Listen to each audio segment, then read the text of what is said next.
السلام علیکم ورحمت الله وبرکاتو. مرګرو دوستانو عامو خاصو زمونږ الحمدلله په تحصیلي خال کې د تحفظ قرآن پاک کمیټي پاکستان د سیټه د تحصیلي خال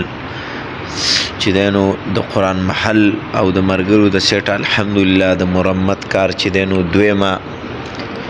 حصه چې دی نو هغه روانه ده او الحمدلله دغه د افتخار مولانا صاحب په جومات کې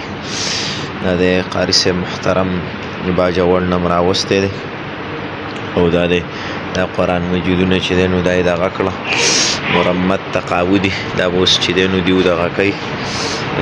شریش مریش لګوي او دغه کپړه مپړه به پې دغه کوي او دا دی چې دی نو دا نور دا د تقاودي نو لحاظه تاسو ټول مرګري په دې خدمت کې څه واخلئ مالي تعاون باندې داسې چې دی نو د دې کې خدمت اخیستی شئ ځکه چې دا د خلکو تعاون دی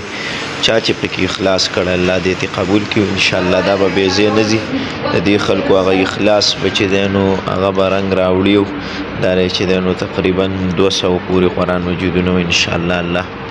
په ځل سره مرمت شي دا به واپس بیا جوماتونو ته دغه کوو